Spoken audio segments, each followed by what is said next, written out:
are focusing on neighborhood crime prevention, which is Chapter 5. So you can again follow along in Chapter 5.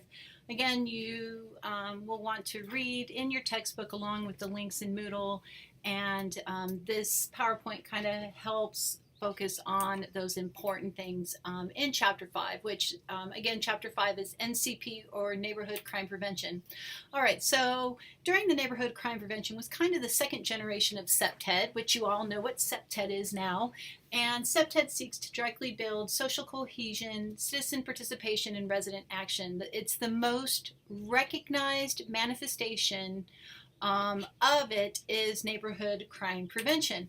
The key element is to prevent crime and the ability of physical features to engender community cohesion and activity against crime. That's why CCJ is just so important. That's why I'm having you do a CCJ review, is so it really helps you look at everything through a crime prevention through environmental design set of glasses, so to say.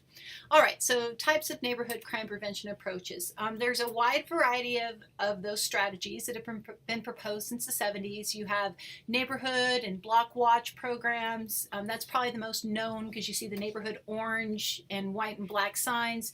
There's community anti-drug programs, citizen patrols, police community involvement as well. With neighborhood and block watch, generally if you have a bigger police department like mine did in Las Vegas, our crime prevention division, you could call us and we would send out a crime prevention specialist that would help you set up your neighborhood block watch. We would show you where to order signs. We would be there during your first meeting. We would have officers that worked your neighborhood there to talk about what crimes you're seeing. We'd do a crime analysis of your area, and we'd give you suggestions on how you can work to lower that crime and work on community awareness to problem solve. It's pretty amazing, and there was a study on this in 1988 where it did the largest study of the Neighborhood Watch program, and it did find that the most common activities were what we called operation identification, just to identify who's in your neighborhood. There were security surveys done, such as CPTED surveys, crime hotlines, block parenting, improving street lighting, physical environmental concerns as well. The next one was community anti-drug programs, and those were in response to the surge in drug use, particularly with cocaine and crack in the early 90s. Obviously today it would be the heroin and opioid usage. Residents unite with each other, police and other agencies, to attack the drug-related problems going on in their neighborhood, and it does mirror earlier neighborhood watch programs. The CAD programs utilize many forms of physical design changes, surveillance, group meetings, hotlines, and citizen patrols. It can decrease crime and drug problems, and research evidence on increasing social cohesion are basically mixed. But it does take great resident involvement. So if you have an area where you don't have a lot of residents that say, and generally what you hear is, I just don't have the time. So that is the tough part of this. There are some citizen patrols out there. You can go on YouTube and just, or you can search Guardian Angels. That was in New York City. Or you can go look at Flint's Citizen Radio Patrol, or you can just actually Google Whistle Stop or just citizen patrols and see what you find.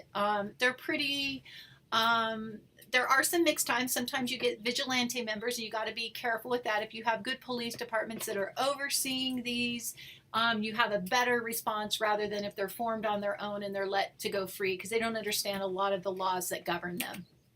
All right, there's also police community involvement. We used to do what was called National Night Out. It's in August.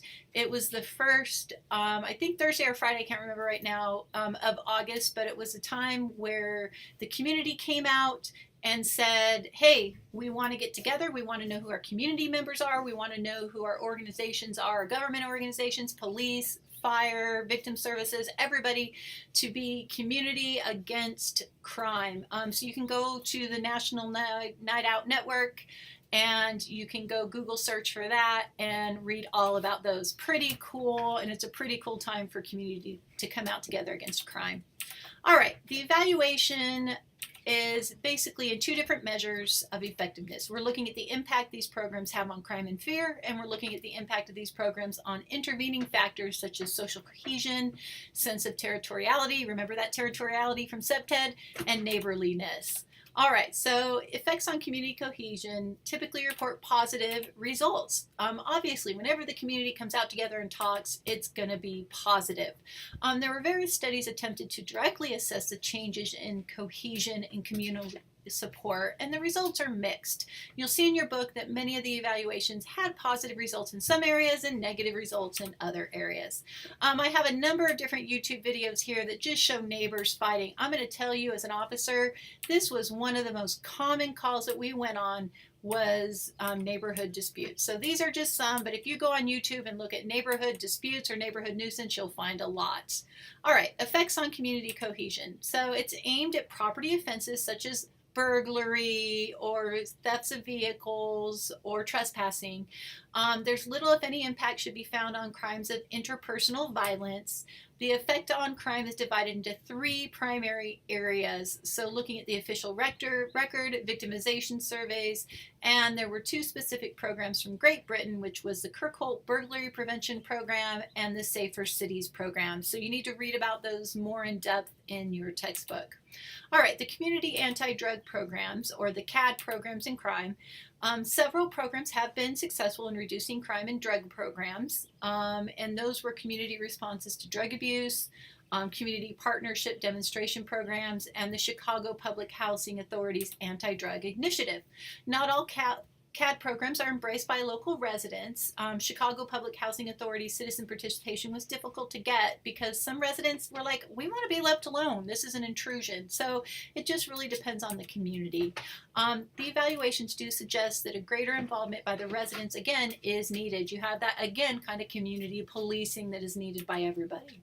All right, additional evaluation issues were, what is a neighborhood? I mean, what defines a neighborhood, or what's the difference between a community and a neighborhood? There were 2 approaches in studying these. One was to study participants and what their interpretations were, and then to look at the researcher and what their interpretations were. The impact of the increased surveillance on crime and fear found that programs are multidimensional, and there was a lack of information on the implementation process. You have to be really careful to ensure that communication is huge. You need to make sure everybody at every step understands, and you need to put that information out in a variety of ways.